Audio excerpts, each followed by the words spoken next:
love the Stormlight Archive, but the final book in the first arc, Wind and Truth, did not work. For me. It did not work for me. And despite all the issues that many have spoken about, there is one moment that made me question my enjoyment of the entire book. Because there's another book with a similar moment that pulls it off where I believe Wind and Truth drops the ball. I'm talking about Fool's Assassin.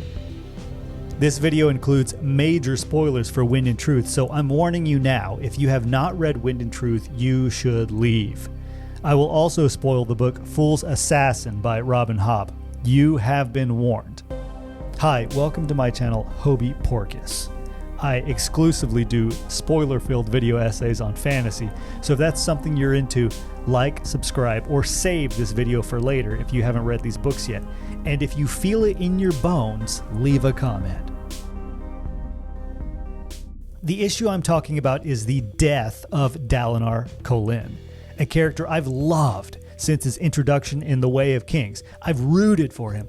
I've learned about his terrible past, and yet when he dies, I did not shed a tear. Now, I know Sanderson is capable of writing effective death scenes. A major character dies in Oathbringer in a heartbreaking way, and another major character bites the dust in Rhythm of War. Both brought me to tears. And it got me thinking, is there a similar scene in another book which to compare and learn? Why did Dalinar's death not work for me? And what can writers learn from this? Well, let's answer those questions, starting with the first one. Is there a similar scene out there? There is. In this video, I'm going to show you two death scenes, one by Robin Hobb, one by Sanderson. I'm going to show you their differences, but more importantly, I'm going to show you their remarkable similarity. I will explain how this similarity enhances one death scene emotionally, but misses the mark in the other. And then we'll talk about what writers can learn from these two scenes and their execution. Again, if you haven't read Fool's Assassin, which is the 14th book in the realm of the Elderlings, you will want to save this video because truly, you do not want to be spoiled. Now, for the 5 of you left, let's do this. Let's lay the groundwork here and provide a brief overview of these two authors and what they are good at, because I do not want to be unfair to Sanderson. We all know the man can write a hell of a book. Let's look at Robin Hobb, a masterful character writer known for her Realm of the Elderlings series. 17 books in total that consist of 4 trilogies, a quartet, and a novella. It's the first book of the last trilogy we'll be talking about today. I know, it's confusing, but you are smart.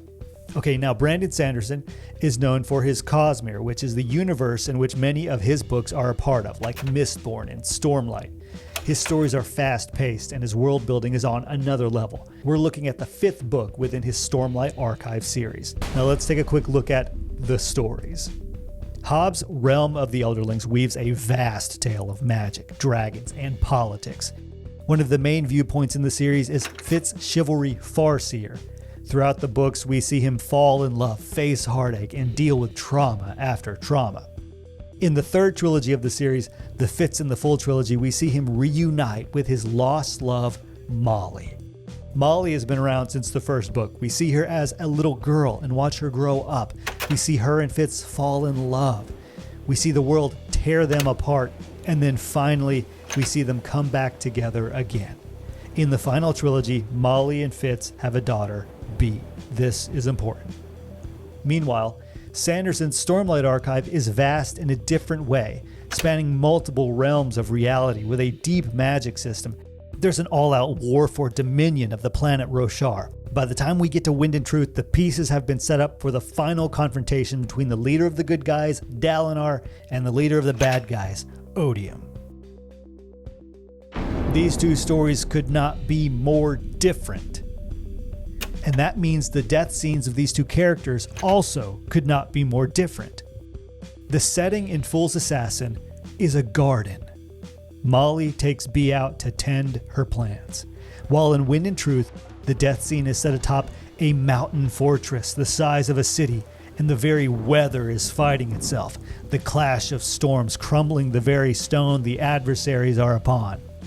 In the garden, there are no world-ending stakes. It's a quiet and pretty day. While on the mountain, the fate of Roshar hangs in the balance.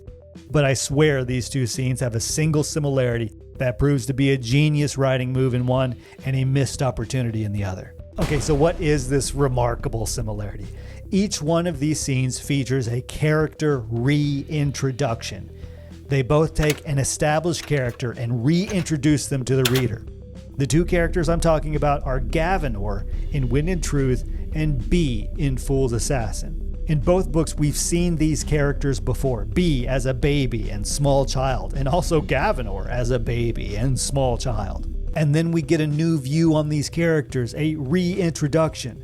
In Fool's Assassin, while we have already seen Bee, the chapter with the character death is the first in which we are in her head. Now we see Bee through her own eyes. In this chapter, we see Bee in a new light. We come to understand her better. In Wind and Truth, Gavanor steps out of the spiritual realm, not as a toddler as we've seen him before, but as a 20-year-old young man, ready to battle his grandfather, Dalinar. Previously, the reader believed Gavanor safe and sleeping, but the antagonist kidnapped the child and raised him for years within the spiritual realm where time is strange. And it's this scene where we see a new Gavanor, not the helpless baby, but a young man. And that's where the similarities stop. But why is this a big deal, and why is this an awesome opportunity? In Fool's Assassin, Hobb spends the first pages of Chapter 10, My Own Voice, letting us get to know Bee, answering questions built up in the book, like why does she talk funny? Why does she prefer her mother to her father? It gives us fresh eyes on an ill-fated character. Chapter 10 is the first chapter we get put in Bee's head. Most of the series up until this point has been through the eyes of a different character, Fitz. And each Fitz book in the realm of the Elderlings is told in first person. So when we read a new chapter with a new first person perspective, it's quite the shift. And throughout all this series, we've only ever seen Molly through Fitz's eyes, and we know her through his thoughts. We've seen her as a young love, a lost love, then a wife. But in Bee's perspective, we see Molly as a doting older mother, and it's through Bee's perspective that we see Molly die. It's a terrible and heart-wrenching scene, and it's masterfully done. Okay, so what did Sanderson do? At the end of Wind and Truth, a duel takes place. A duel with a date established in the previous book, Rhythm of War. The day arrives and Dalinar meets his opponent, Odium, atop a mountain. Each person must choose a champion to fight for them.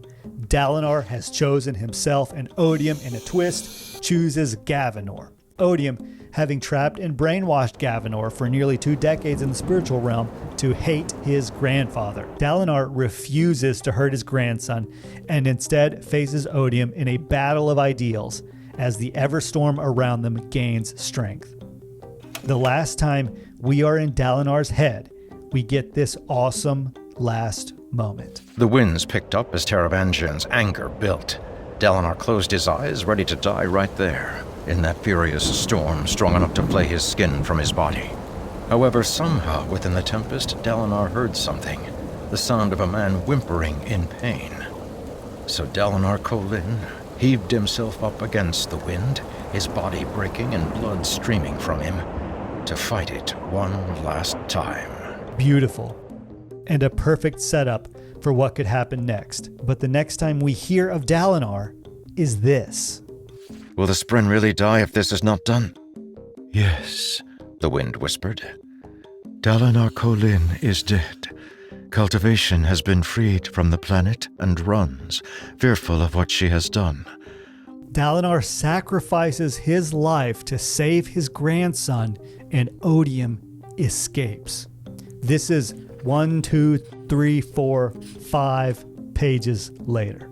Please remember, it's a matter of opinion that this scene falls short, but I have cried and felt devastated by character deaths in the Stormlight archive before, so I know Sanderson is capable of absolutely stabbing me in the heart and twisting it. This whole analysis is based on this. I believe as a reader I was supposed to feel something at the death of Dalinar. Why do I believe that? Because I felt emotional pain at other deaths in the Stormlight Archive. I also felt sad when characters died in the Mistborn trilogy. I love Sanderson's books. In particular, Oathbringer is my favorite of his, and it stands alongside my favorite books of all time. Now it's time to look at these two scenes from a top-down series level, because that context is important. Because I'm sure some of you are now wishing that we had gone into Gavinor's POV when Dalinar died, which is at its core a show don't tell argument. But when you compare the series and not the scenes, you can see that this was a tricky scene for Sanderson to pull off. Okay, let's go for a little bit of a ride. Obviously, Sanderson knows show don't tell. We know the man can write. This was a choice to tell. There's a reason behind it. The optimist in me believes there's a secret Cosmere reason behind it, as in we can't be in Gavinor's head because Gavinor knows too much about Odium's plans, which would spoil future plot points. But the pessimist in me believes it was possibly a writing choice to save space in an already packed book, or a choice to not include a new POV character so late in the game. Because after all, one huge difference in these two death scenes is where they occur in their respective books. Dalinar's death occurs in the last quarter of Wind and Truth, while Molly's death happens within the first quarter of Fool's Assassin. Molly's death is relatively early in that book because B's POV is a needed addition, not only early in the book, but early in that trilogy of books. Readers know how important B is to that trilogy, which means making her first POV chapter be emotionally devastating is a genius move on many levels. Now let's look at Wind and Truth. Dalinar's death is late in his book, which means Gavinor's POV could be seen as bloating an already massive book at the end of the book and the end of that 5-book arc. And yet Sanderson does do interludes in which minor characters get small POV chapters. B's POV, however, is quite important. From that chapter on, she's a main character in that trilogy. Her POV serves the story.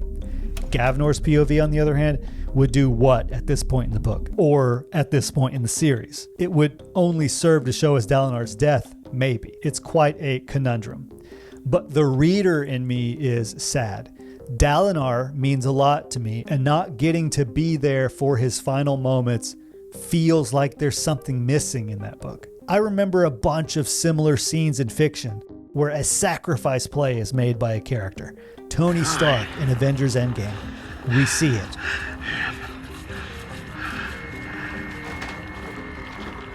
Iron Man. Miles Dyson in Terminator 2. We see it.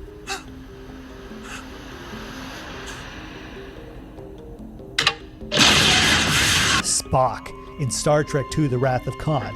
We are there.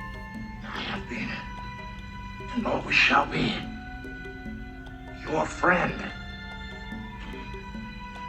Elhokar in Oathbringer. We witness it through Kaladin. Look, we don't have to be with them when the character goes. It can be a surprise, like a dawning realization they're gone, like Jack in Titanic. Jack. And I'm not saying it's a rule that a character needs to be there to witness another character's passing, because in chapter 104 of Rhythm of War, when Moash kills Teft, we are in Teft's head. We feel his hopefulness in his final moments. But Dalinar's death was none of these.